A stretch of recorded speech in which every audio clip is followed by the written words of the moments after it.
Ladies and gentlemen, welcome back to the afternoon session, the third and the last session of this forum today. We hope you enjoyed your lunch break. Did you?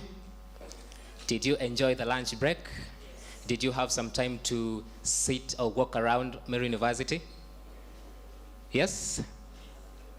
All right, if you did not find that time, please make sure that you enjoy the serene environment around Meru University after the session. So it's the last session, the third and the last. I hope everybody is well prepared, right? All right. So for our online audience, keep following us on our social media platforms, Facebook, Instagram, and YouTube at Meru University. So we're live on Meru University and also splido.com. So use the code pinned on the YouTube channel to log into the meeting and relay your questions so that they can be responded after this session. So by the way, I have a fun fact before we begin. Do you know the opposite of talking? Do you know the opposite of talking? Can somebody try? What's the opposite of talking? Yes? What's the opposite of talking? Yes? The opposite of talking is speaking. Well, I would like to say this. The opposite of talking is not listening or speaking. The opposite of talking is waiting. So, welcome aboard Flight 003, aboard Responsible Computing Challenge, cruising at 10,000 feet above sea level. And the captains today are Frank Karimi from Tharaka and Susan Wanjira. They will be cruising us.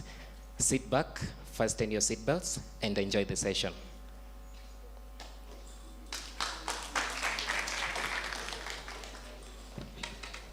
All right. Hello, everybody. So welcome back to this final session. It's the third session for our forum today.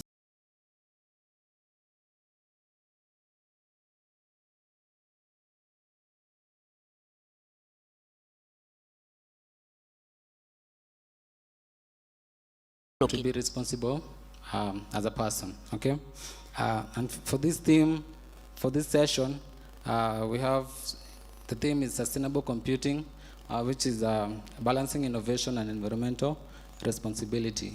I go by the name Francis Karimi from Tharaka University, and with me I have Susan. Let her introduce herself.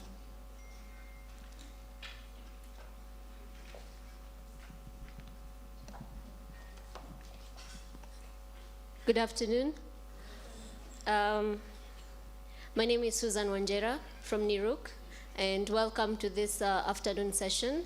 I hope that most of you have been with us since morning. And as you have seen, when it came to inclusivity session in the mid-morning, it was related to the one that we had in the morning about ethics and inclusivity. So even this balancing innovation and environmental responsibility, it tallies with ethical considerations when it comes to the environment and environmental sustainability. So this whole session is really integrating the three components that we've been doing throughout the day into the responsible computing and nurturing responsible computing as people in technology space. So this session, we have 6 panelists. I will give them an opportunity to introduce themselves before we start. Hello, everyone. Yeah, my name is Atinda Hilary, a proud alumni of Meru University. Currently, I define myself as a designer in the human space.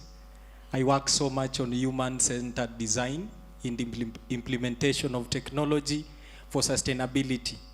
And also, we also work around building up structures for startup in the impact space.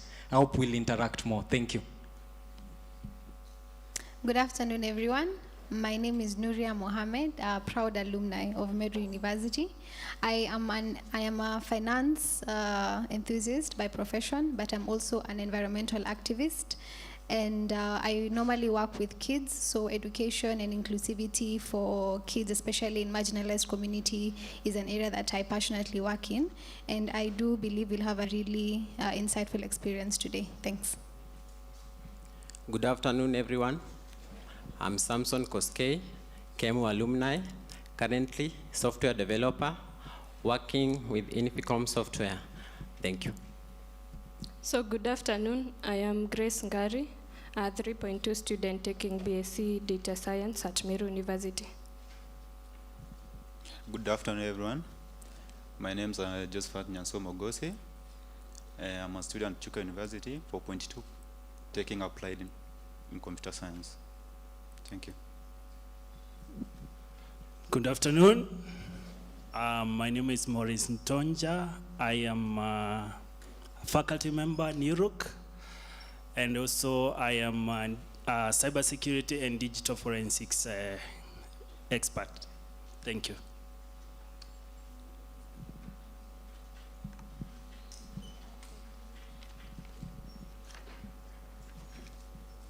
Okay, so to start us off, I think I'm going to start with the students.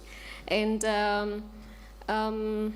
Grace, within Meru University, being our host, I think it's proper to start with you.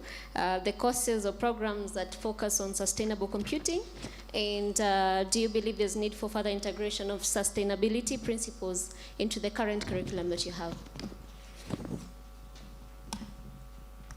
Okay, thank you for that. In Meru University, last year, there was a short course on e-waste, the management of the electronic gadgets from the households to the factory. So the short course was all about the disposal of the electronic devices and how they don't affect the environment. Also, there are some short courses offered in the university by exam bodies like Huawei, Cisco, and yeah.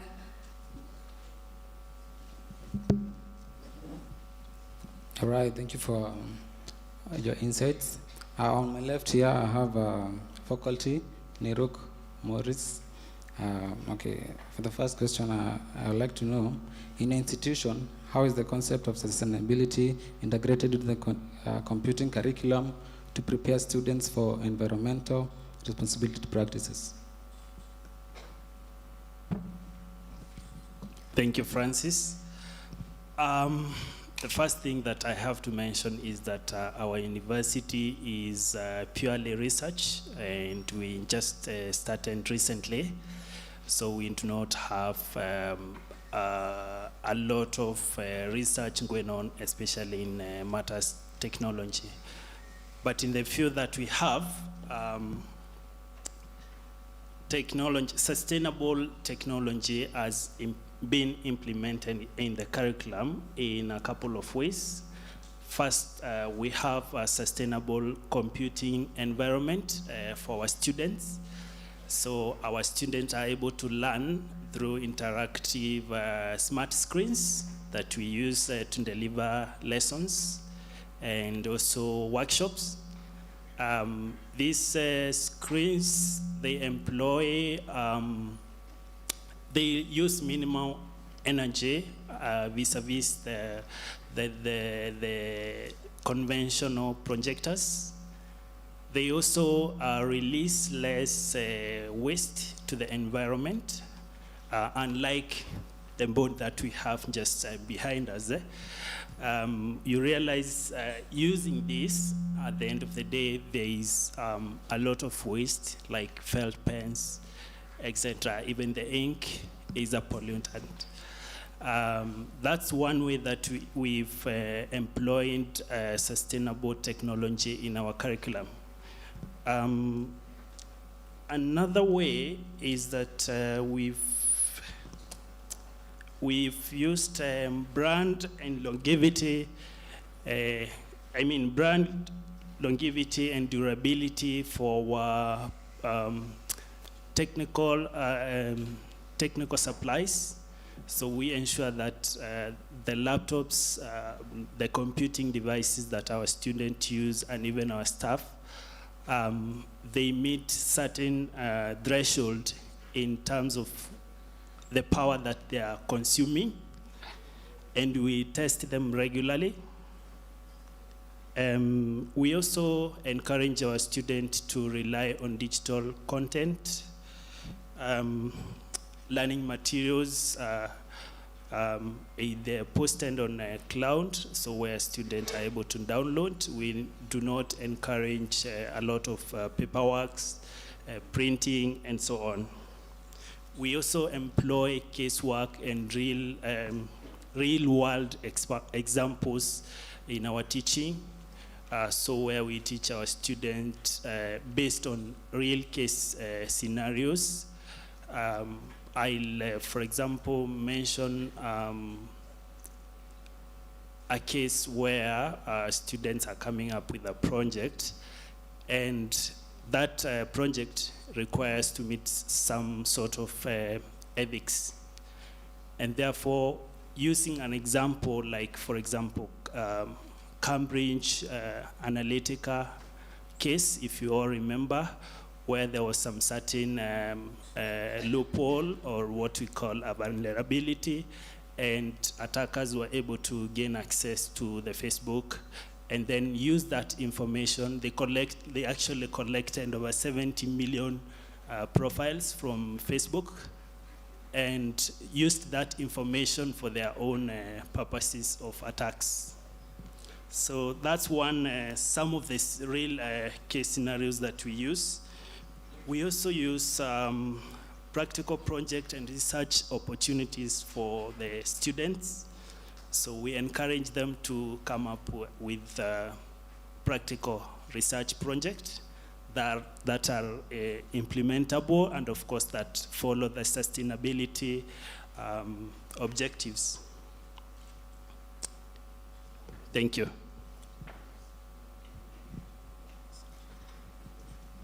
All right, thank you. Thank you, Maurice, for that. I'll be heading over to Josephat, a Chuka University student. In your opinion, what role can students play in promoting sustainable computing practices on campus? And have you been involved in any initiative or projects related to it?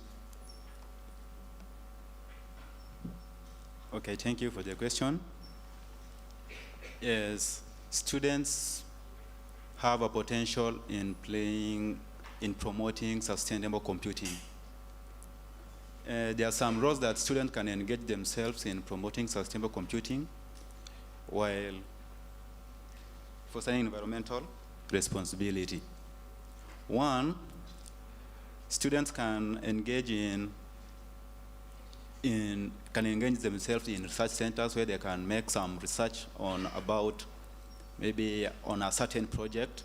You can make some research, then you can proceed in maybe implementing a system. Then students can also engage themselves, or play a role whereby they can take themselves where they can engage themselves in maybe software development. You can develop softwares that can help in either mitigating the risks of environmental responsibility. They can be even some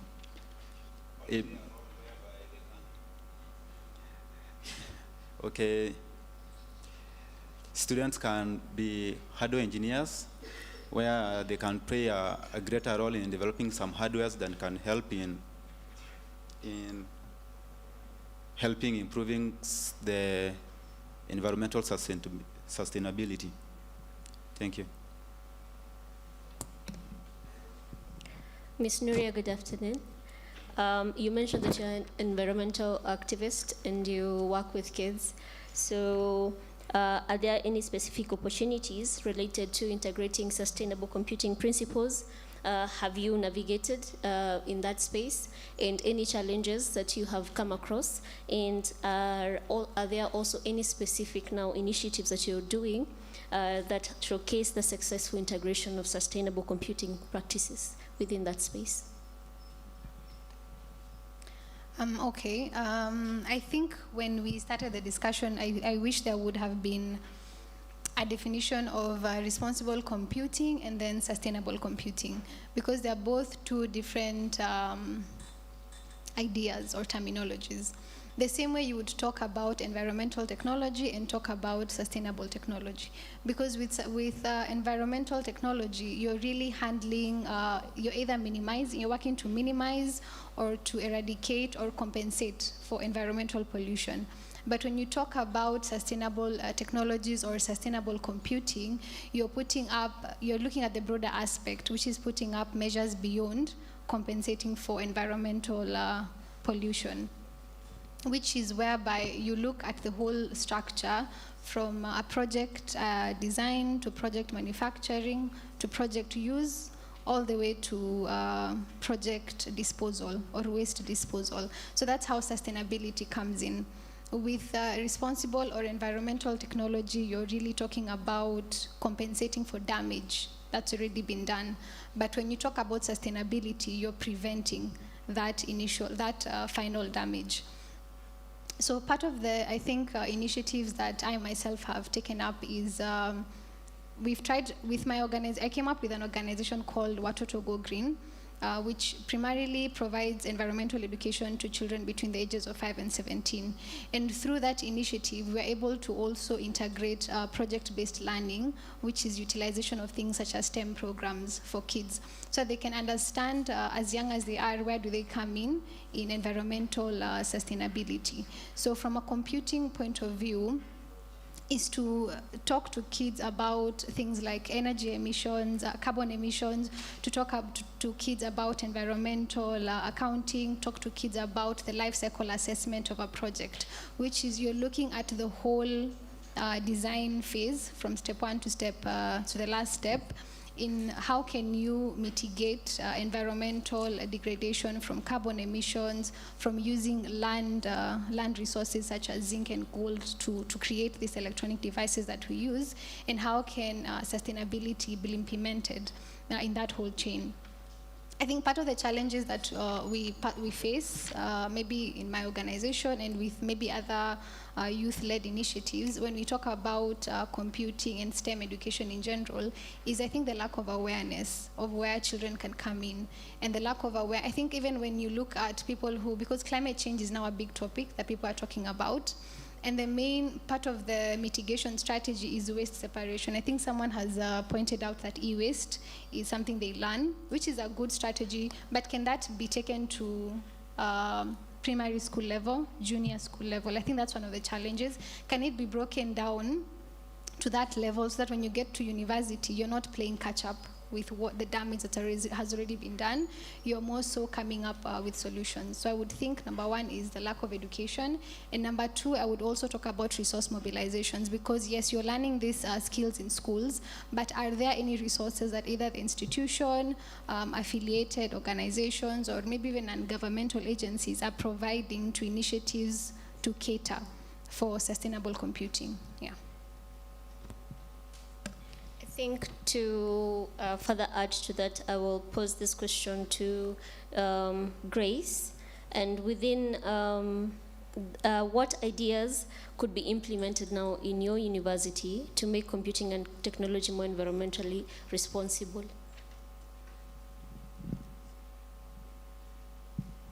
Okay, thank you for that. In my thinking, I think the first idea that this university will need to implement is the smart power management. This is a system that powers off the computers in computer labs or in classes whenever computers are not in use. The other thing is about sustainable software licensing. You get, there is a software that I know for those who are doing data analysis. It's called Tableau. When you're using Tableau, you either purchase the software as an individual or as an organization. In these times, it's like, if I'm a student, I need to access the software. The software can be free if given to like a university. If I access it via the university, the software when I use the software, it will be free. The other one is about the awareness campaigns and education. I think we need to launch the awareness and the workshops to educate everybody on the sustainable computing. Yeah. All right, thank you, Grace, for that. For alumni, KMU, I'll be posing this question to Koskei. Koskei, in your experience, how do companies and organizations prioritize the balance between innovation and environmental responsibility in the realm of computing technologies? Okay, thank you for your question. In my experience as software developer, working with a company developing some software, so to balance the sustainable environment, the companies should, first thing, the company should employ on, let's say, it is like, there is this, how can I place the term, but there is this, like you just gather the software developer and then you train them on the importance of optimization and the energy minimization. So like, first of all, you can find you are working on a certain software and then it is consuming a lot of resources. So as a developer, you may find that sometimes the resources that are being utilized and the work that you are being deliver, it will need some more time. So it is up to the company to come up with the correct way or to formulate a good strategy that will enable the utilization of the resources for sustainability in the environment. Thank you for that. All right, thank you, Koskei.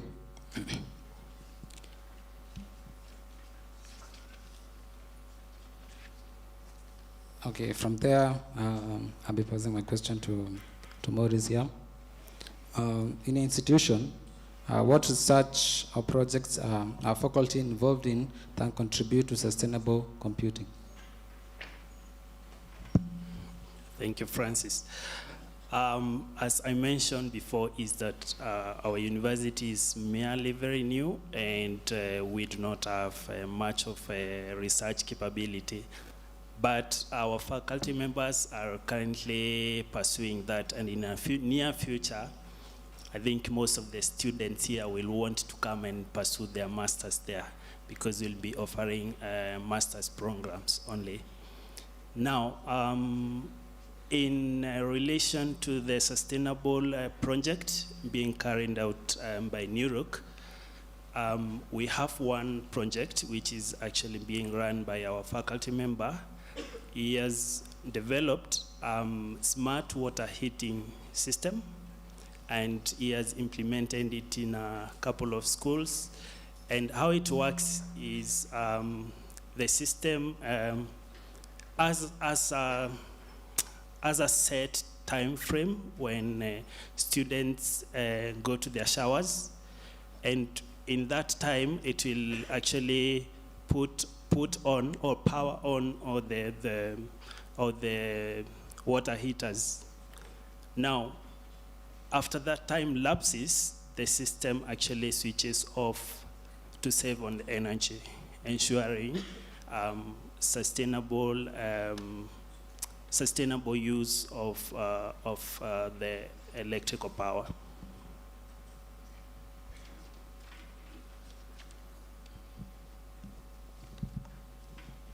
Hilary, good afternoon.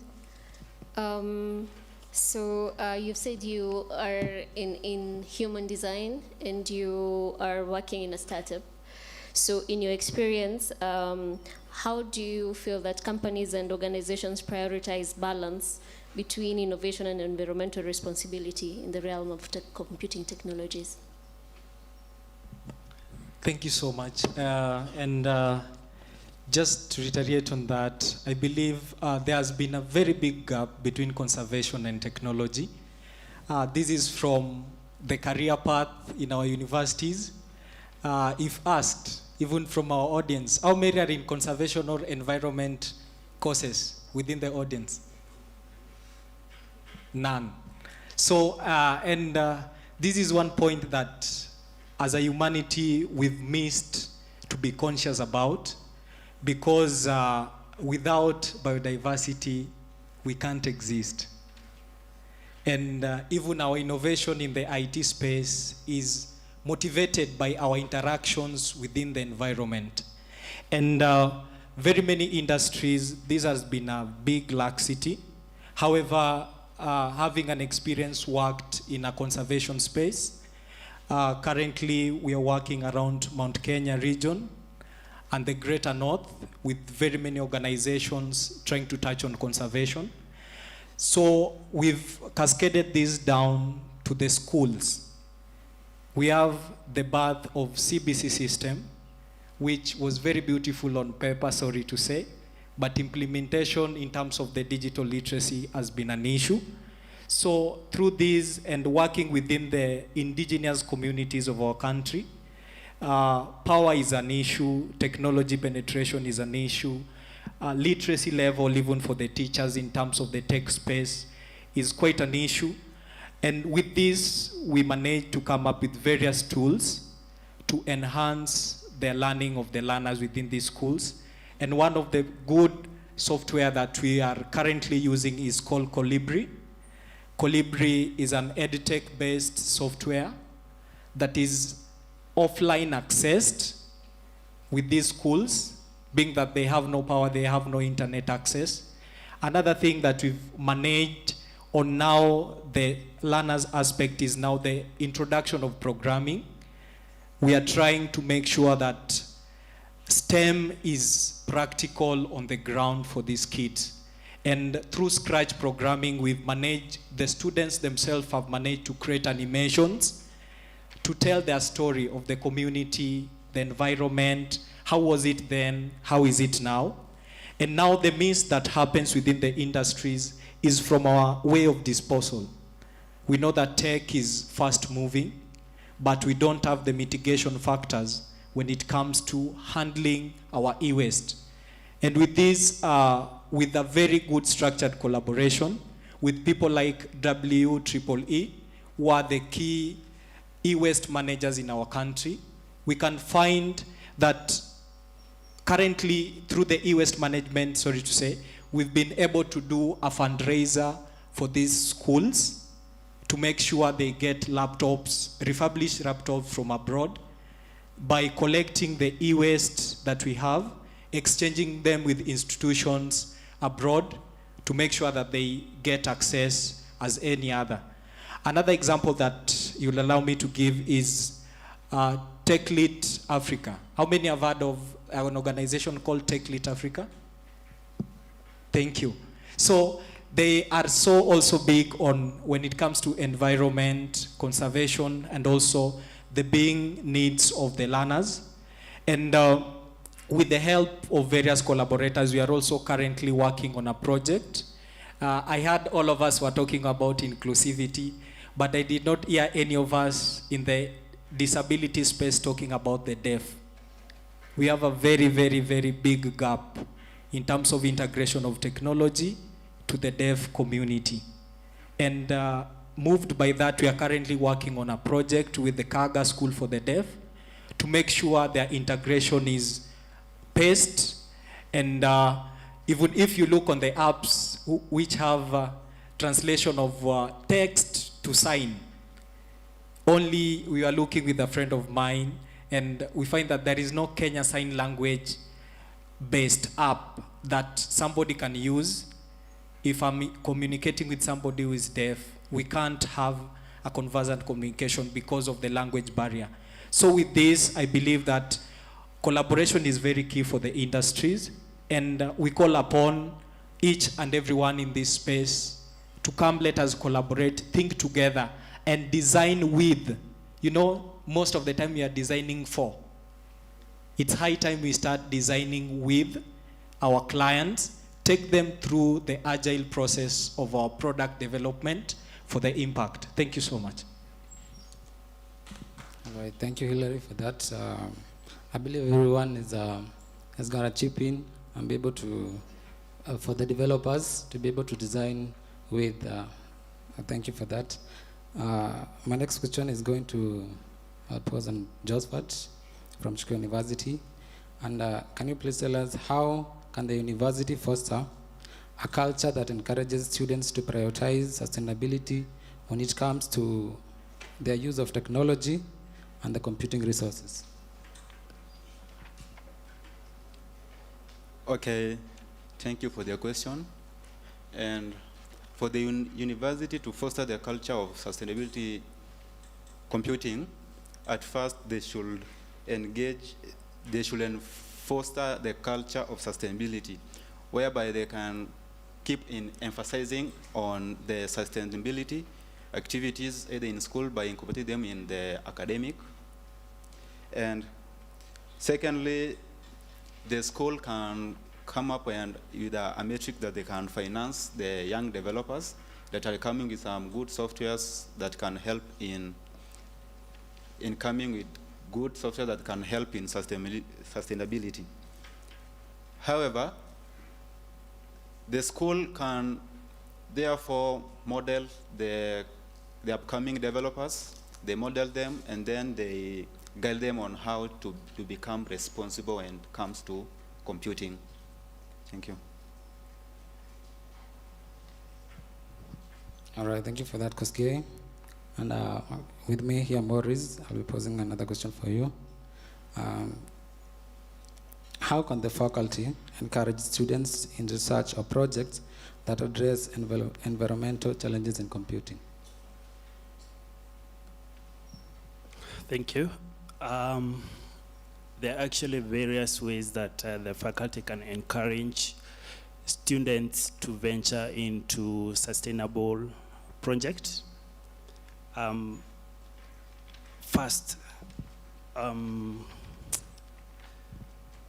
sorry, the question that I have reads like, can you share examples of faculty-led research projects that contribute to sustainable computing or environment responsibility? Is that the question that you asked? Okay, I asked, I was guiding the faculty. How can the faculty encourage students to engage in research or projects that address environmental challenges in computing? Sorry for that misunderstanding. Yes, there are a number of ways. One of them is offering incentives to students. So students who come up with sustainable project, and then they are rewarded, right?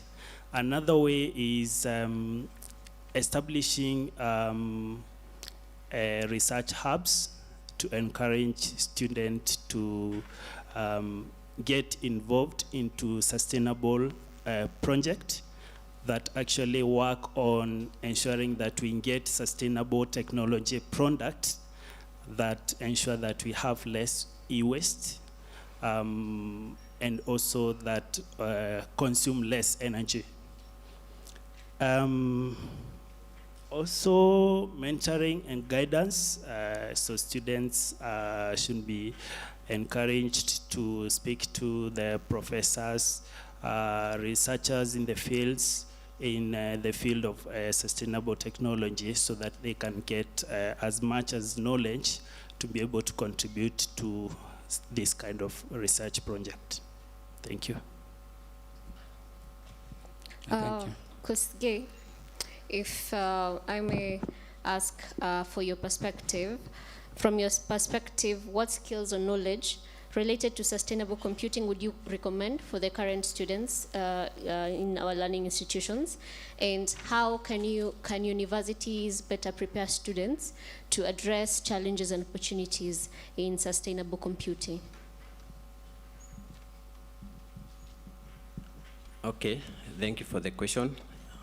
In my knowledge, student can, first of all, student can advised to acquire knowledge of critical thinking.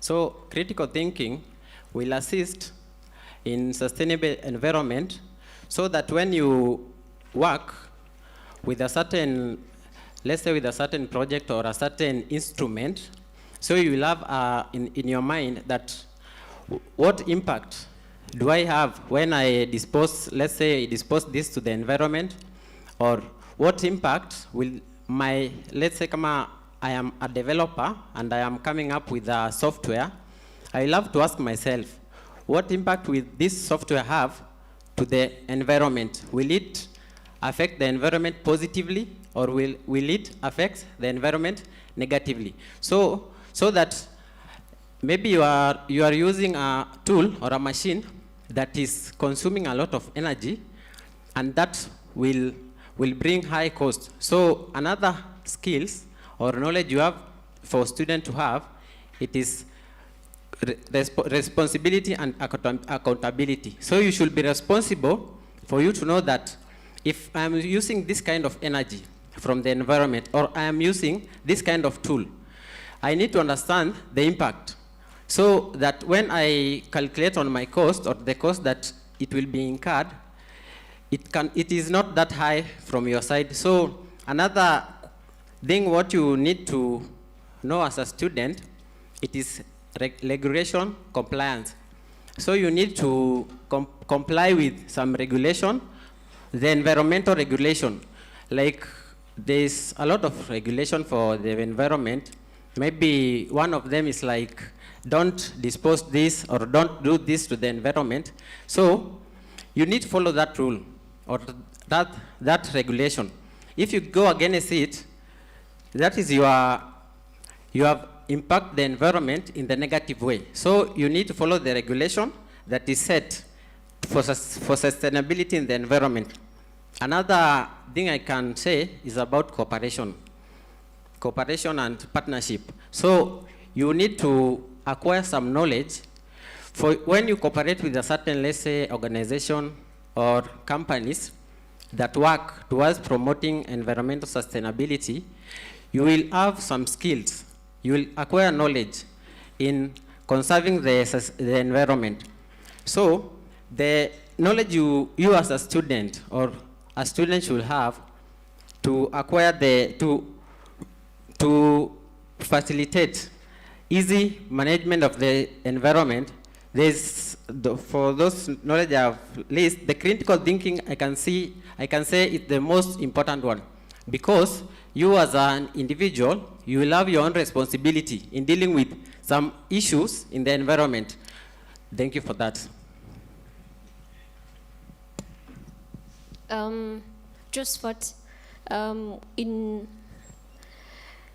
Chuka University, do you collaborate with the IT department to promote sustainability in computing? And do you have other collaborations on the same? And now as an IT department, or as Chuka University students dealing in computing, how can you contribute to raising awareness about the environmental impact among your peers, and how often do you do that?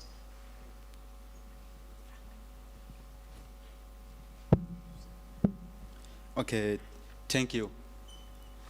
And as a student in Chuka University, creating awareness about responsible computing is put into consideration, whereby there are where the students will engage in some workshops, whereby we gain practical experience in responsible computing.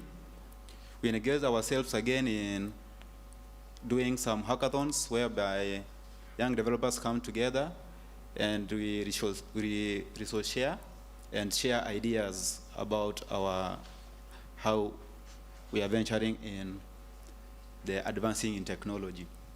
However, in spreading the awareness about responsible computing in Chuka University as a student, we hold some campaigns whereby we advocate for the policies of responsible computing. And again, we do like social media mobilization, whereby we make some maybe meetings, seminars, whereby we share some ideas and venture in sustainable computing. Thank you. All right, thank you for that, Josephat. With regard to the answer you have given, Could you please try to explain to us, or rather to outline the strategies, because you have talked about quite of them. Can you tell us about the strategies that you have found they're effective? Some of the strategies that we have found being effective is creating awareness, whereby it is easier to maybe find a group of students. Maybe we can make that, instead of moving from one lecture room to another, whereby we can find some students together and we spread I can say it like we spread the gospel of sustainable computing. We guide them and make them aware to know and tell them the advantages of responsible computing. Then another effective measures that we find was use of case studies. You know, for you to able to convince someone in doing something, you have to have some examples. So use of case studies became another measure that was so successive, whereby we were coming with some examples, telling them either these individuals did this and this was the outcome. And another measure is fostering and emphasizing on the implementation of the responsible computing in our curriculum, whereby in the units being taught, all programs, we have some of them that have helped us to make this to be success. Quite examples are like techno-entrepreneurship and computing law and marketing, computing ethics, law and marketing, and research methods, where students are being taught on how to venture in technology, and while observing environmental responsibility. Thank you. All right, thank you, Jasper, for that. Heading on, I'll be taking an alumni from Meru, Nigeria.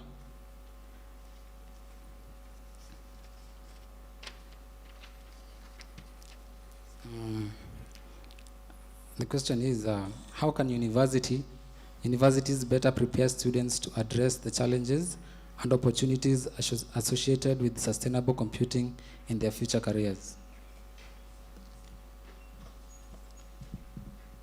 So I can look at it in 2 points, in 2 areas, because there's the careers for profit and there's careers for non-profit. And if you look at it in the area for, especially if I'm to speak in a non-profit perspective, I would want to bring up an example of Meru County, where we operate. And we recently held a cleanup activity in Meru County. And if anyone has visited Meru County, which I'm assuming it's everyone, you've realized we have a gap in waste management, because you'll see heaps and heaps of garbage along market areas, along the trenches. You'll see them everywhere. So how can we provide solutions, sustainable solutions in such a sector? And part of the opportunities they can look at is, can we have a coding mechanism or a software mechanism that can, prompt a municipality officer of a garbage bin has filled up? Can we also have innovations where waste separation can be a career opportunity that people take up? Because we know when we talk about waste separation, everyone talks of plastic, paper, organic, and then maybe glass. But no one separates e-waste unless it's by maybe companies such as the WEEE or Eco Waste Kenya or NEMA, Because how many have been to Carrefour supermarkets in Nairobi? Carrefour, potato. I don't know which one is the right pronunciation. But if you've been to Carrefour, you'll realize that WEEE, it's a waste electrical and electronic equipment center, has actually set up bins for collecting e-waste. So if you have an iron box that's not working, if you have a heater coil that's not working, you have an opportunity to dump that waste there so that it doesn't go to the ultimate landfills. So can institutions such as Meru University, other universities look at that as a career option to, number one, in the non-profit sector and also the profit sector, because I'm pretty sure there are also earth metals that you can get from these recycled devices. So I would say in that angle. Oh, maybe to add just a minute. We've realized mostly in terms of integration of career-wise within the environmental space, we know how and when, but we never know why. And it's very normal even within our audience. If I may ask, mbona unafanya hii course? You'll fumble with the answer, right? Yeah, just because you know how and when. You've never asked yourself, why am I doing this? And that is where now we miss the gap of addressing sustainability. And in that regard, I'd say that for schools or the universities or institutions of higher learning, they are there to help us answer our why, not the how and when, because that is already defined. And it calculates down not only to the universities or the institutions of higher learning, but start down in our pre-primary schools as well as the high schools, because we've realized that there is a very big gap between, in terms of career mentorship, in our high schools or secondary schools getting into campus. Personally, I never had somebody to take me through a career guidance, and I believe that is very key as low as primary schools. And as a parent, or parents to be, or as a guardian to somebody, are you able to identify why does your kid likes modeling and not playing with toys? Why do your kid always spits out ball gums or the bubble gums and not dispose them in the right way? And with that regard, just one thing I'd love us to do. Ebu kila mtu ashike masikio. Everybody is in the audience. Try to pull it. Thank you. The reason why you are doing that, as we were walking through our lunch break, I realized that there is so much littering within the institution. And we have our waste disposal bins close to around 10 meters everywhere. And we call ourselves intellectuals. Sorry for that. We are not conscious of the environment. Up until we ask ourselves why are we here, is when we'll be able to address the how and the when. Thank you. I think to wind up, we are running short on time. So I will have, I have two things I would like to hear from the panel. The first thing is the climate change forum, the COP28 that happened in December. The key take homes was on energy efficiency, getting towards renewable energy, and basically reducing the pollution that takes place from fossil fuels, for example. So when it comes to computing, and now, computing, yes, when it comes to computing, and now we have, the larger the computations, the more energy consumption that we have to, we need. So as someone in the computing space, how do you, in your daily practice, in your daily routine, like you're talking about now, maybe littering, in your daily routine, what is your contribution towards sustainable computing in your daily routine? And how can you integrate now this, the COP28 summary into your practices as an alumni, as a student, as faculty, as a member of this community? Thank you so much. For me, it's just one thing that I believe is very, very impactful. We know technology is so much dynamic. Even now, there is somebody trying to advance more in everything that we have. And with the intervention of AI, OT, that is in artificial intelligence and the Internet of Things, the capacity is being reduced, but the memory is advancing. We have very big multi-purpose computers in just on your handsets. So with these really help us cut down the e-waste when it comes to power consumption as well as the storage capacity. And at the same time, we are increasing the efficiency of our technology. So one thing that I'd request each and every one of us to try to incorporate as we interact, just take it as a responsibility. This, environmental space is not much technology, but the very moment you become conscious, pick a litter when you pass it. It will not make you a lesser being. When you see somebody, I believe all of us, we use the public service vehicles. And many times, after taking that PK of yours, that sweet tropical, kwa comrades mnaelewa tropical, si ndio? Yeah. After taking it, you throw the litter outside the window of that car. Why don't you put it in your pocket? When you've come to where the disposal is the right place, do it. And also now, as we now try to mentor within the career space, let us advocate for learners or the students. We have a very good program through an organization called Mount Kenya Trust, whereby we are forming young conservationists called the Junior Rangers. We are trying to make these kids interact with the biodiversity itself through project-based learning. And they've been able to come up with very many innovations that address littering, pollution as well. And just as Grace had said, big data is very important when it comes to everything, because all the decisions we make are informed by information. And so let us try to get to collect as many data as we can to make sure that we have robust and autonomous solutions when it comes to waste management as well as energy. Thank you. Just a moment, please. Okay, before you pass on the mic, due to conscious of time, you please be precise as possible. Okay, thank you. So I think my own personal initiative, I think number one is the small steps, as simple as switching off lights when a room is empty, as simple as putting your laptop or your computer in sleep mode if you're taking a break, things like that.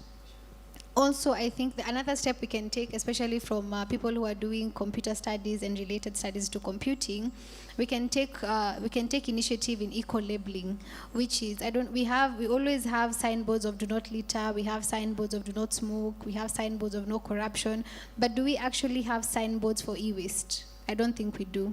And people are not aware really, how do I dispose a phone, a kabambe that I'm no longer using?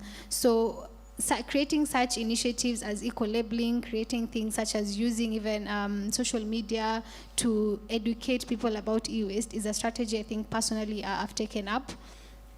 And I think then the other bigger step is volunteering. As much as you're in a computing industry, maybe volunteering might sound a bit novel because it's more or less you and your computer.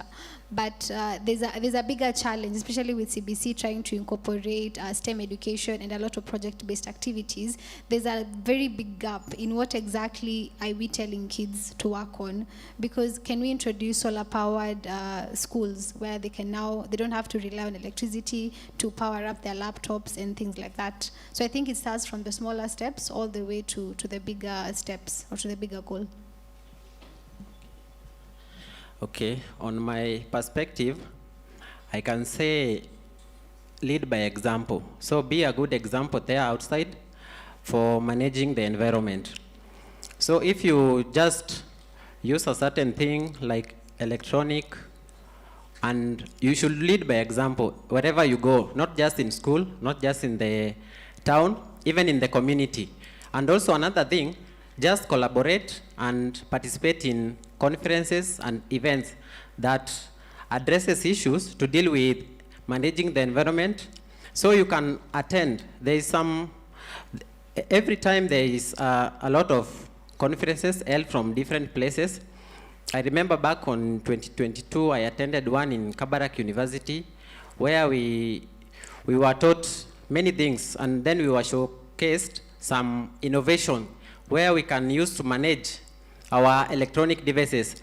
So like if you need a certain form of energy to run a certain device, they showcase a solar panel where you can use to pump your water, to charge your phones. So they just wanted to tell us there is a way you can eradicate using of fuel, which can cause emission to the environment, and then you can use a clean source of energy for your need. So what I can say is just cooperate and collaborate in any conference on any initiative. Just try to participate and lead by example. Thank you. Okay, so as for me, I think we need to advocate for the social media campaigning. We need to create amazing content on the social media. A lot of you guys, like the Gen Z, you all in TikTok, rather than dancing and doing all that, I think we can create amazing content for the professionals in LinkedIn. You can create good content. The other thing is leading by example. There's a saying that goes, you lead as we follow. So yeah, and the other thing can be being responsible in whatever you do. Yeah. Okay, thank you.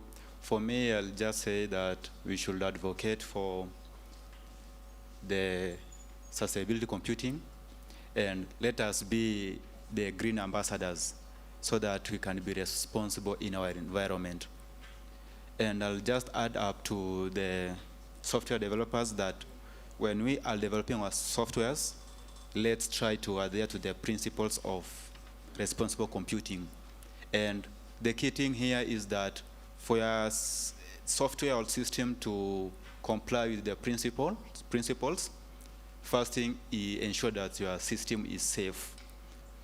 Your system can't be available while it's not safe to the users. So let's emphasize on that, develop safe systems, and let's create the awareness about sustainable computing. Thank you.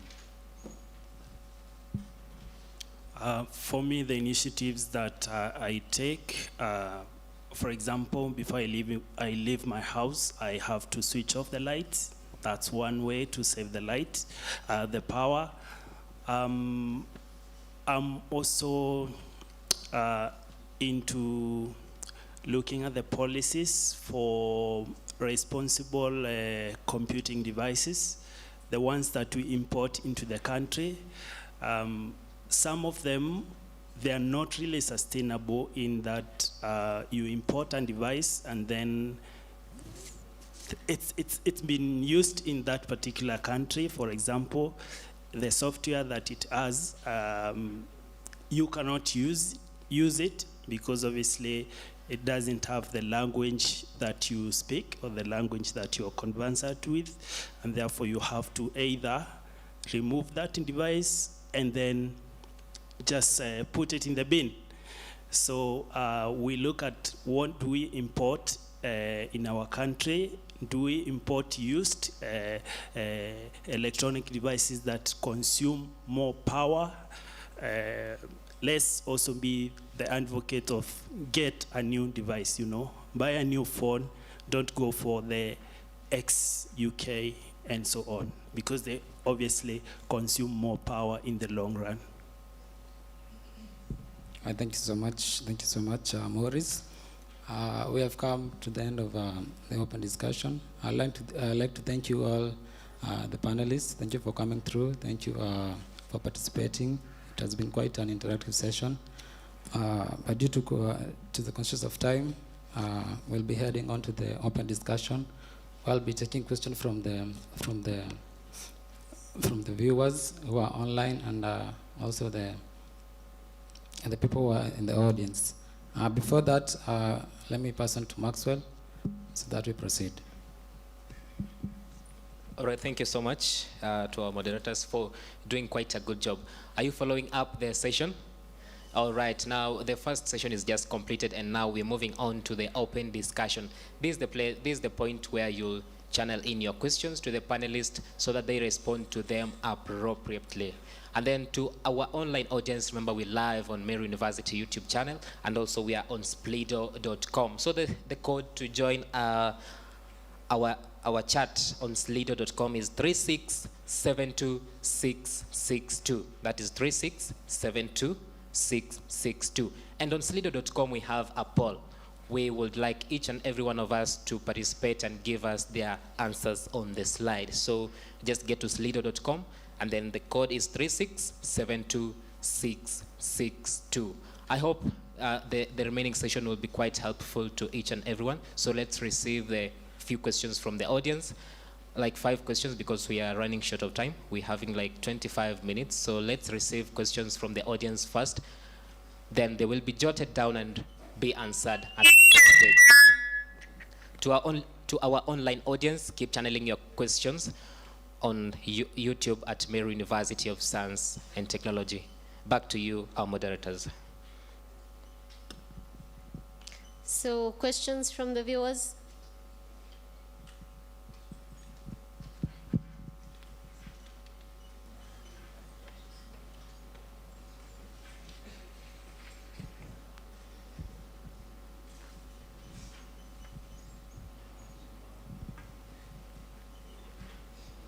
Okay, thank you very much once more.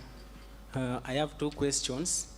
My first question is going to Mr. Morris, and the second question will be going to the alumni. Okay, so Mr. Morris, in your faculty, what have you incorporated in your school so that the students who are learning, they have this what they need in their disposal, in their environment? For instance, we have different fields. Maybe someone is interested in becoming a network administrator, a programmer, data analyst. So what have you put in place? Which ideas do they have provided to them by the faculty to make them achieve their goal? And my second question to the alumni, what is it that was provided to you by the school that made you what you are today? For instance, the designer. What is it that was given to you apart from the course outline? What is it that was provided for you that was advantageous? Thank you. We can pick 2 more questions before the answer.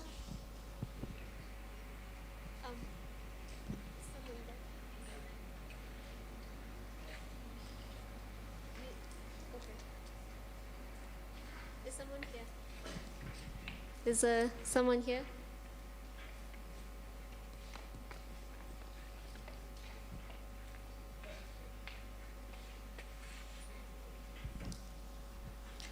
Thank you. My name is Mercy from Neruk. I have 2 questions. The first one is, how can emerging technologies be leveraged to address environmental challenges? So that one can be asked by anyone who is comfortable to respond to. And then also to our software developer, how can data centers be optimized to minimize their environmental impact? Thank you. Any other question? I think we can, oh, sorry, there's another student.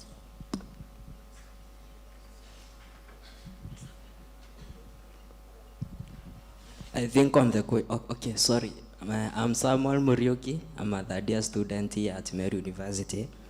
On the question she has asked about the data centers, there is also this trend of increasing of big data and also artificial intelligence, and there is a lot of energy consumption.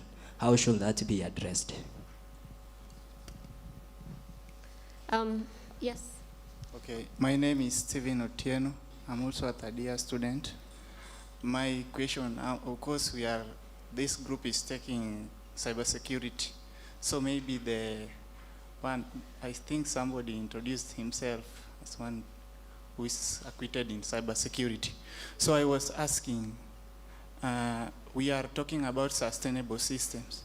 And one of the solutions that we have been given is that there is the need for like when we talk of power usage or emissions, we normally involve IoT sensors in these systems like the CCTV cameras. For example, like in the city government, if they want to maintain like security within the city, Then there is they capture, these devices, they capture the faces, and you know, we as security guys, we think in the security line.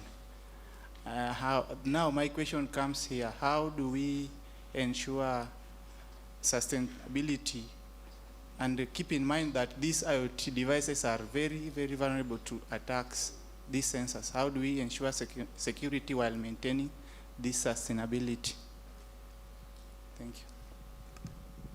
I think we can answer this in the meantime. We will start with the alumni. What the school has. Thank you so much. And the provision of the school to me as a person, to developing my personality within my space is, thank you so much first to my lecturers in this university. I'm always very proud to be back. And one of the reasons that has helped me through is never be static when it comes to exploration. We are youths. Don't limit yourself. I'm in a tech space, I'm a designer, but I can do team building. Yeah, I'm also into the conservation space. And professionally, while in the university, I took BBIT. And through that, I came to learn from interaction with my lecturers. They are like your dads and moms. Ask the difficult questions to them. Seek mentorship from them. And through that, you'll be able to not just to be a computer science student, but you are a computer science student who can, as the question was asked, to leverage technology in environmental conservation.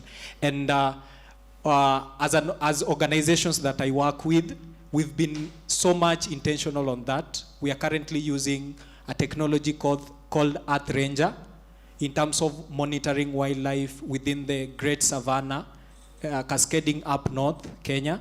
We also have incorporated ArcGIS in terms of mapping of our places when it comes to drought. We also have integrated artificial intelligence and what is called generative AI to help us study the dynamics of climate change within the Great North, which is the arid and semi-arid areas, and also incorporated climate financing when it comes now to carbon credits and all that. So currently we have very active projects compensating the communities who are very climate conscious in terms of tokens that enable them, motivate them to be conscious of the environment as they also earn from it. Thank you.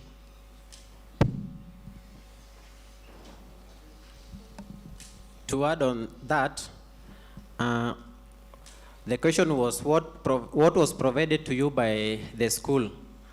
As alumni, the school equipped us with knowledge, so there is opportunity. You are given opportunity to come up with innovative technology that can help.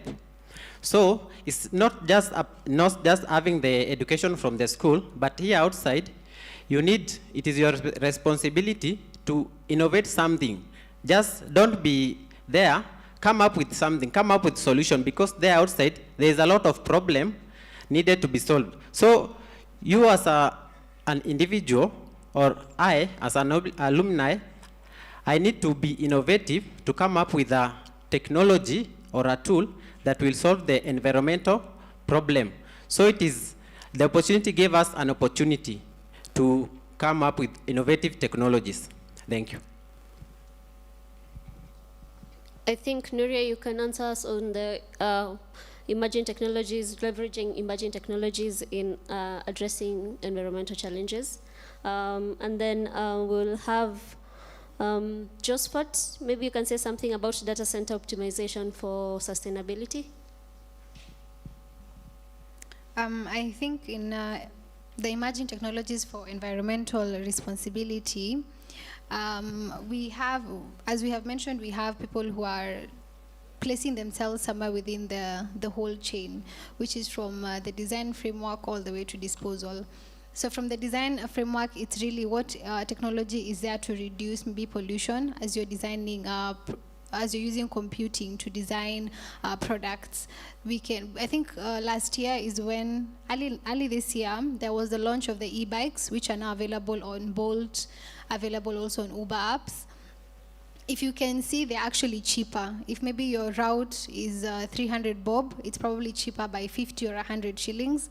So you can see it's also adding into the social development and economical development of the population or the economy as a whole. So I think one emerging technology is the use also of solar generated power to ease on how much power we're using from electricity and how much waste we are emitting in terms of CO2. Another emerging technology still along the lines is you can see people who, I think now there's a new course in accounting that deals with environmental accounting. And it actually looks at how can we reduce also the emissions and things like pollution from an accounting point. And that comes from things to do with procurement. It comes from things to do with disposal. Are we procuring more and then disposing a lot? Because you can see there are also people who are procuring so much and not using it. I think there was a study that was done where I think $150 billion was given to buy power generated equipment, and out of that only 15% is actually utilized. So you can see the rest, which is roughly 85%, is going to waste. So things like environmental accounting come into play, which is an emerging technology to now add on to the whole cycle. If you also look at, I think I had mentioned, I would really like to stress on the e-waste, because it's an area that is people don't know. Either people are ignorant or people are not aware of it, of the idea of e-waste, where it goes to and how it can be recycled. So emerging technologies in that line are also recycling some of the earth metals they're getting from old laptops, from metals that we are disposing. So I can say within those lines. Thank you for that input, Nuria. If I may follow up on that, do you think artificial intelligence is a pro or a con when it comes to environmental sustainability? I think I'd say it's a pro and a con, because there's a quote I read, I think it was something I read on social media. With every prompt question you ask ChatGPT, I don't know how much level of gas emission is actually emitted with every single question prompt.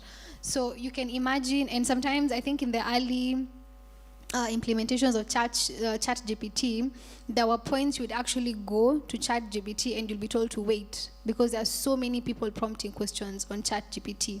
So, and more softwares or designs are coming up to add up onto ChatGPT, making it more efficient, making it more detailed.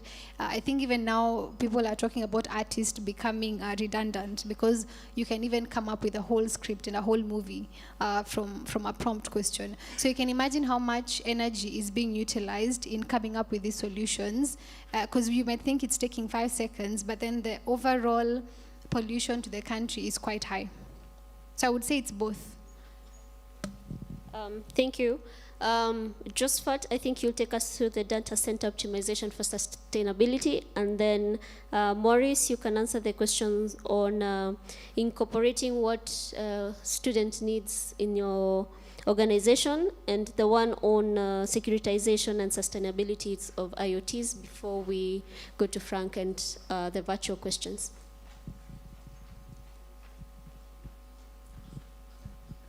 Okay, thank you.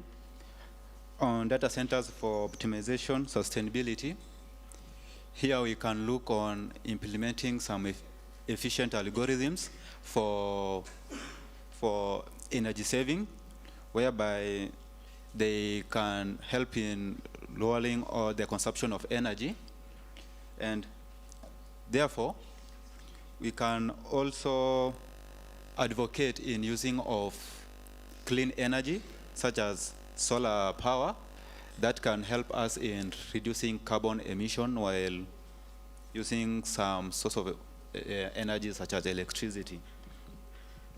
And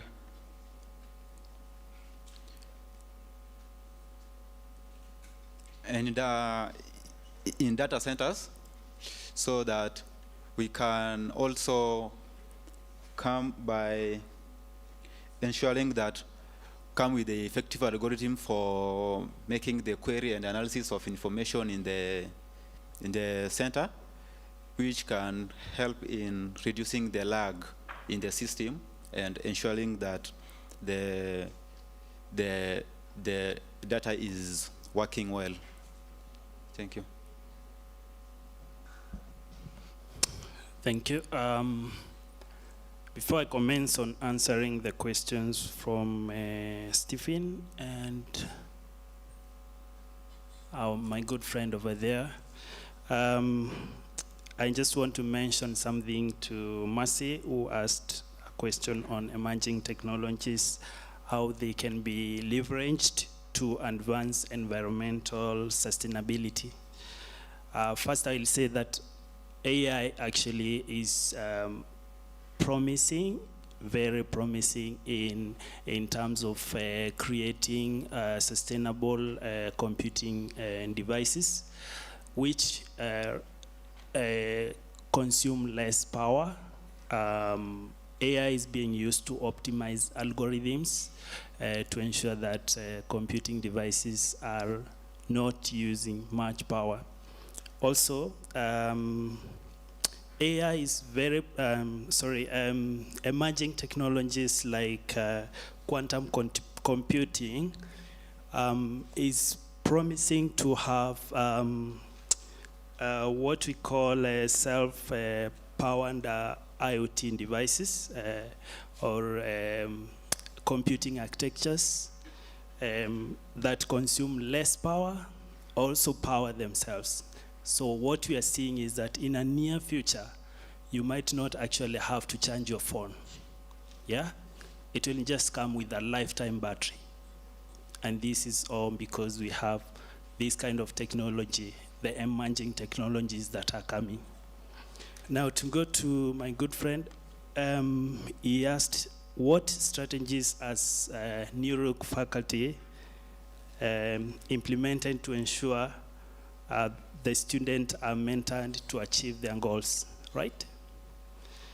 So our students are actually given a lot of exposure through workshops related to their career line.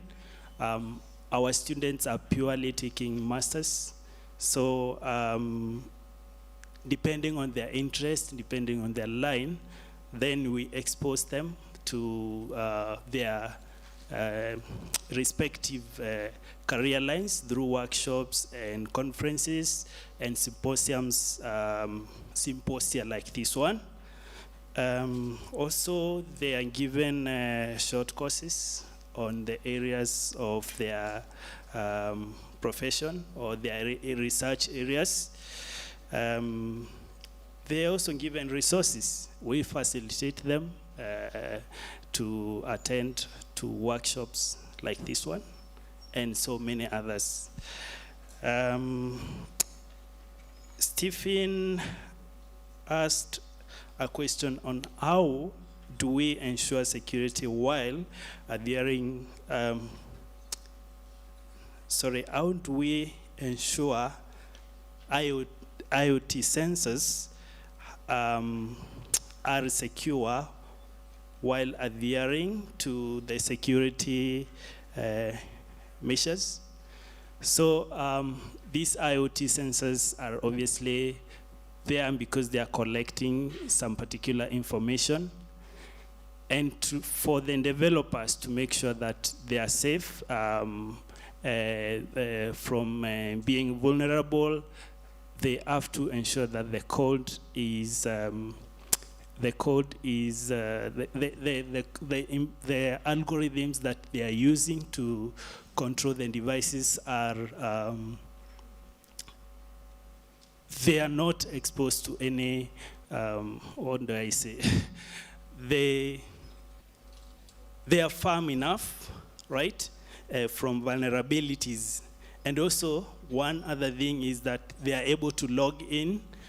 They have to create a log for anyone who tries to interfere with them. So for example, if it's a camera and someone comes probably and tries to gain access to that particular camera, then it has to log in that particular event. And now for the security professionals, they have to go and check what events that occurred in the log, the application log. And therefore, anytime through monitoring, either remotely or even physically, then they can be able to assess the event that have occurred through log monitoring. Right, and also ensuring that the application is configured securely through the password. Obviously, a password that cannot be brute forced and so on from attackers. All right. All right, thank you, Maurice. And now we'll head on to our virtual viewers. And with me here, I have some questions which have been sent from our virtual viewers. I'll be asking them. I'll be taking quite a number of them. I'll be asking the panelists. To start with, I'd like to pose this question to Hilary. And the question reads, how can intersectionality be addressed within technology design to cater to individuals who may face multiple layers of discrimination, such as race, gender, or disability? Thank you so much. On intersectionality aspect, having a practical interaction with those we call the indigenous communities, one key area that I feel is very, very much needs attention is on how can we integrate our native languages when it comes to now advocating for such areas within this space. Is it technology or environment? Because we all know that for you to interact with somebody, the best way is your native language. If I greet you with your native language, it starts to create a rapport. And with that, when we try now to work on systems in an innovative way so that we can use the natural language processing, that if I am a Borana, you are able to teach me about cybersecurity first in my Borana language. After that, now I advance to the so-called formal language of English or Swahili. That is one key. On the aspect of disability, I believe we are not conscious enough. During our mid-morning session, we were told that in the club of disability, we are all disability until we find ourselves in the club. So even lack of access to information is a disability. That's a fun fact. If you can't access very basic information in technology, in the basic living space, you are disabled of that sort. So I'll call upon the great innovators in our audience. Let us try to come up with solutions. I'm very, very intentional about the deaf community because it's a community that it's long lost. You can't see somebody who is deaf through interaction until you start engaging them in a conversation. So let us try to come up with solutions with that. And I call upon collaborators, our faculty heads, and as well as students. Let's come up together. We can interact after this so that we can build on the project you're working on with Kaga School for the Deaf. Thank you. Thank you, Hilary, for that. My next question, I'm going to pose this to Njiria. The question is, what frameworks or guidelines are essential for technology companies to assess and continually improve the inclusivity and accessibility of their products post-launch? I think some of the frameworks, if I'm to pick from the mid-morning section, is testing. I think with testing you can get to see all aspects, and then in testing we can include the aspect of environmental pollution of a product. To see the framework, I think one of the frameworks also to include is what damages the energy consumption, what damages can that, does that look like in the environment spectrum, what in terms of inclusivity, is it really inclusive to the community that maybe Hilary has pointed out? Some of the frameworks also we can have, there is usually ISO, which guides any product or service implementation. So is any product or service that is being made within the computing industry subjective or compliant to the ISO standards that are out there within the computing industry? All right, thank you, Nchiria. And my last question from our virtual viewers, I'd like to pose this to Maurice here beside me. Maurice, could you elaborate on the role of public-private partnerships in driving innovations for the assistive technologies, and what models are shown the most promises in scaling solutions?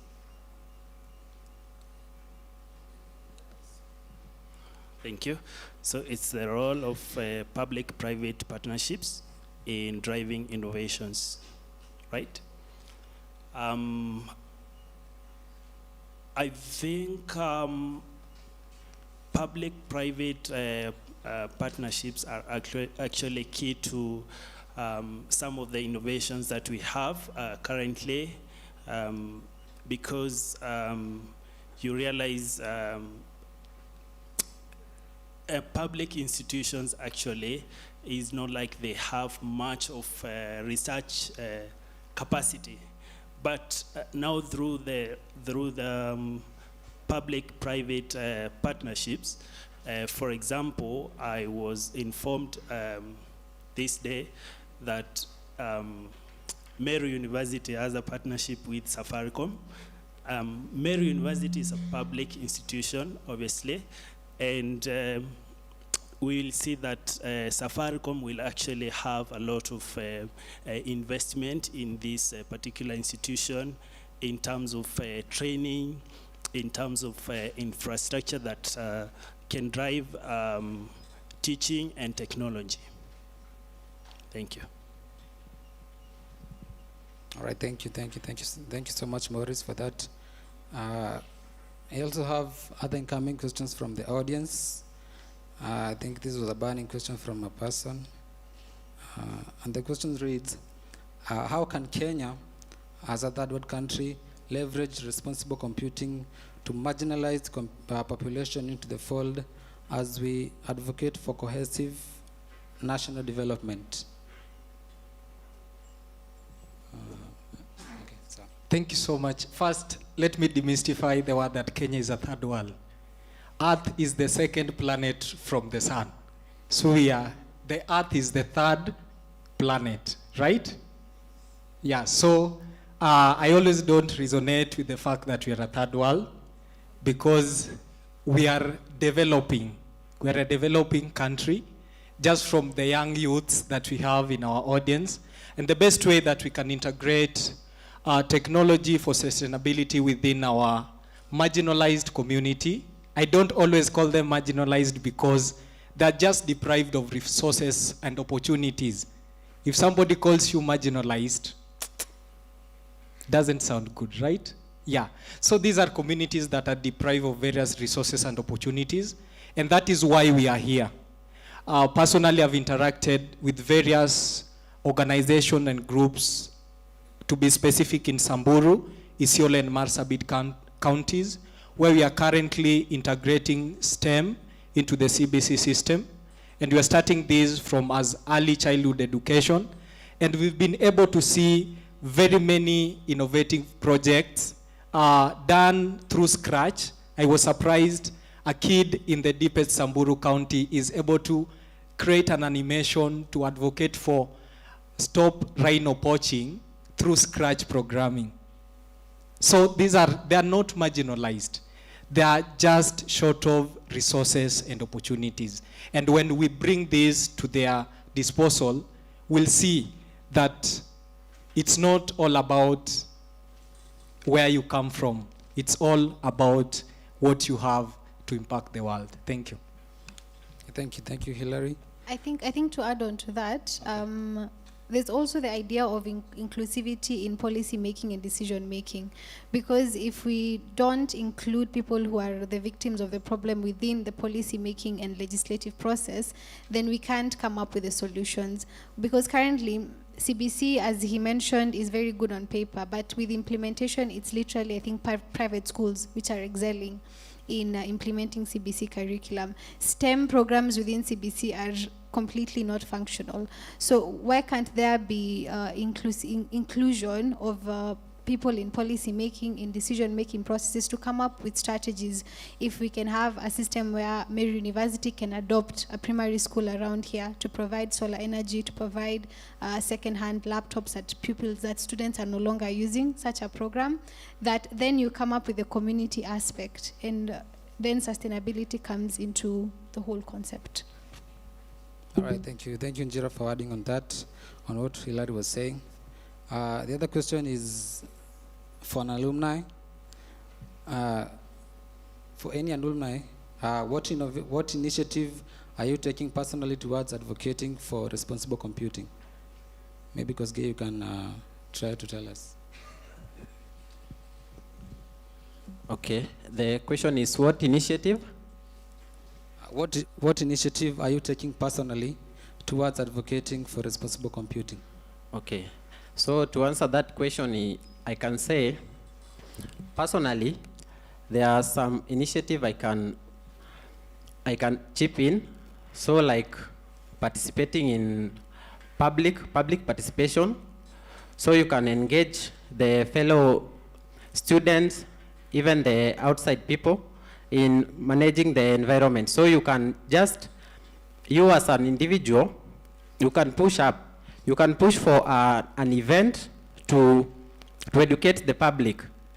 You can come up with a plan, you can come up with a strategy that can help passing the information to the targeted individuals, either in schools or either in the villages.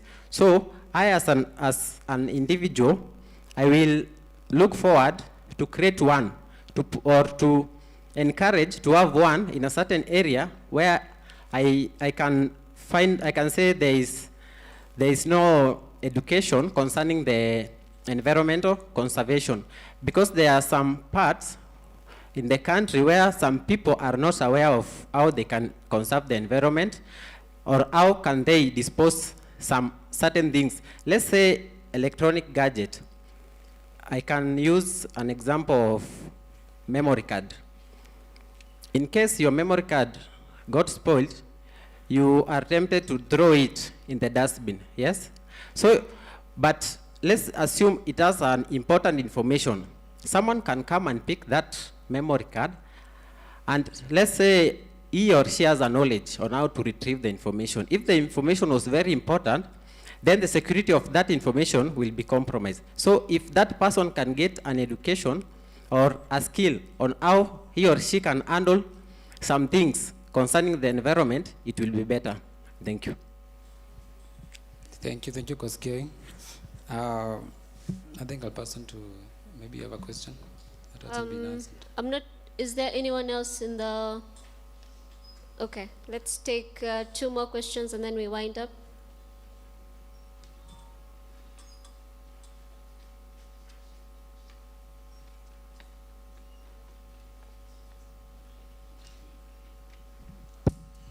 Good afternoon. My name is Ebenezer once again. Mine is not actually a question, it's a comment. I'm a trained e-waste waiting certification.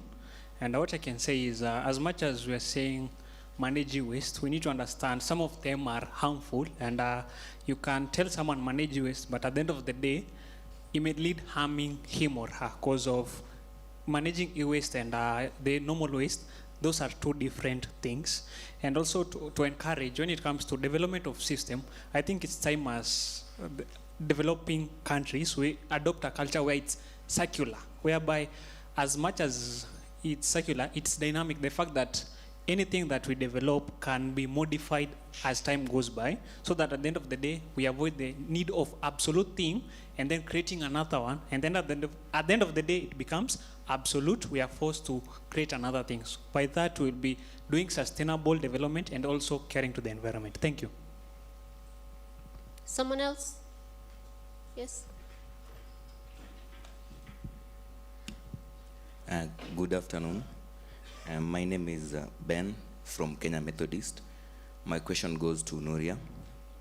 how do you measure the success or effectiveness of your sustainable computing efforts, and what are the metrics or indicators, and what metrics or indicators do you use to track your progress towards it? Can we take his question and then you answer?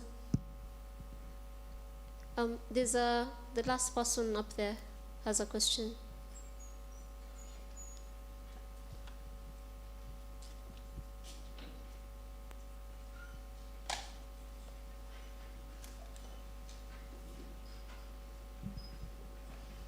Good evening, everyone. I'm Mohammed, a student at Meru University of Science and Technology. Mine is not question, maybe more about as a comment.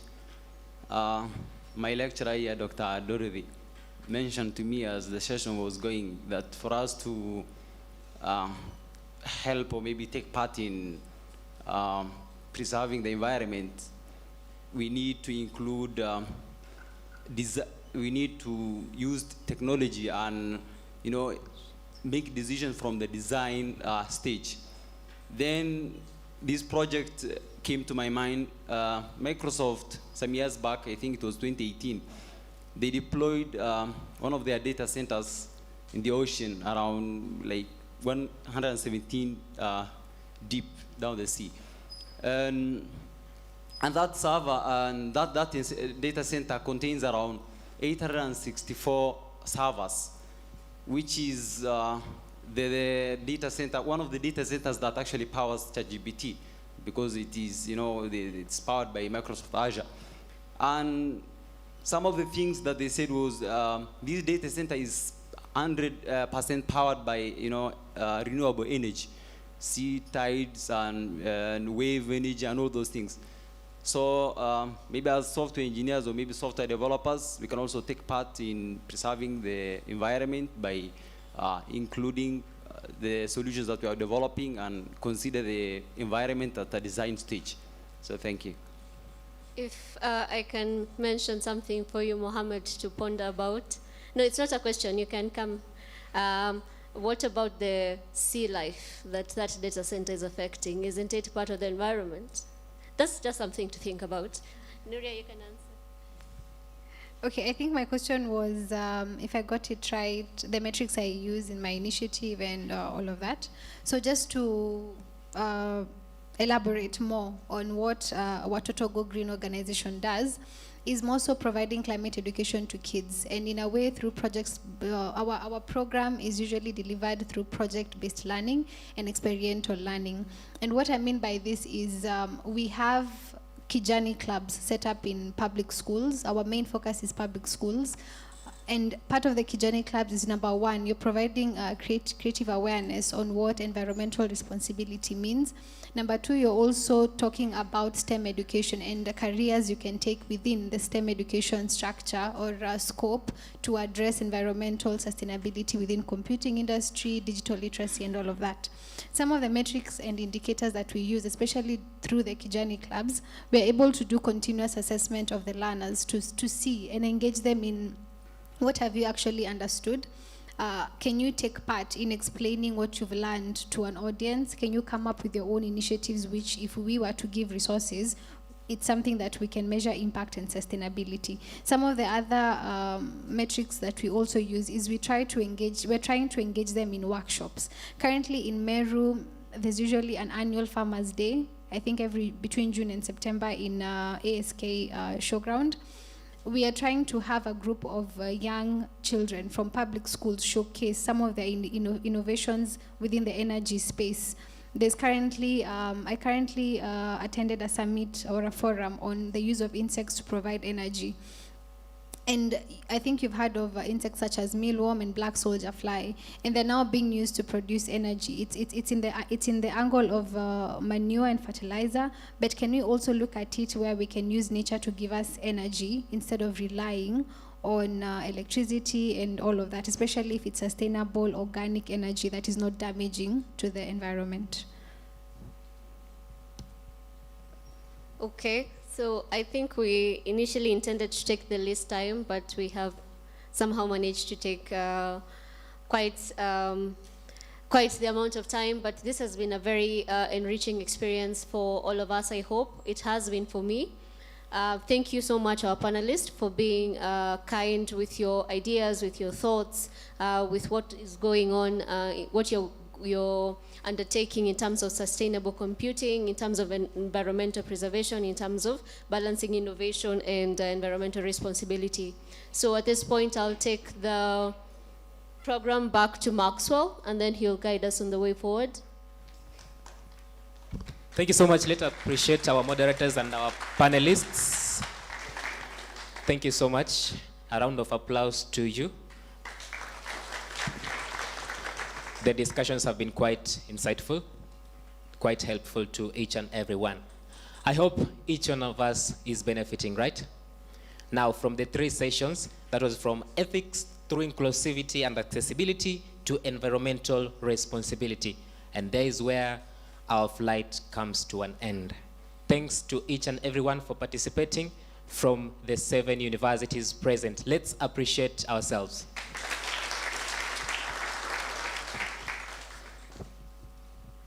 Now, I would like to channel special thanks to the Meru University of Science and Technology Management for facilitating these major stakeholders who made this event, the Responsible Computing Challenge, led by Dr. Mary Mwadulo, Dr. Chege, and Mr. Irungu. Let's appreciate them for this. And now, I would also like to appreciate the media department for making this quite an engaging session, from the media team being led by Isaac and the public address system. Let's appreciate them. Thank you so much to each and everyone who gave us a listening ear, to our online audience on YouTube. That is our YouTube channel, Meru University, and also through splido.com. Thank you for engaging with us. A round of applause to them. And now, as the flight comes to an end, I hope each and every one of us has gotten something that they are supposed to do, or rather they are supposed to consider. It's Responsible Computing Challenge from now henceforth. Be responsible in whatever you do. I've been your great host, Maxwell Mutaki, and I hand over back to Dr. Mary Mwadulo.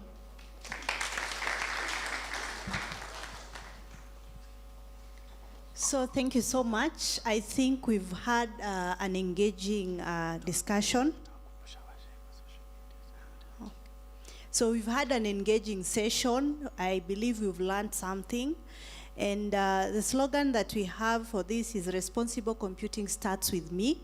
So let responsible computing start with you. Go back to your institution, trying to ensure that you can inculcate these principles among the students, the faculty, and the administrator. We started the journey today in the morning, the discussion. We started with ethics in curriculum. And I think the panelists covered that quite well, looking from the point of faculty and student, how can we do it in our curriculum? And I think a point that came very clear is that we need to start early. We need to stop trying to inculcate this ethics at year 4 when the students are doing their projects. We need to start as early as year 1 so that by the time they're getting to 4th year, they already have these principles with them. Then in our second session, we talked about accessibility and inclusivity, which also was intensively discussed. We had faculty, students, and we also had guys from ICT and the librarian.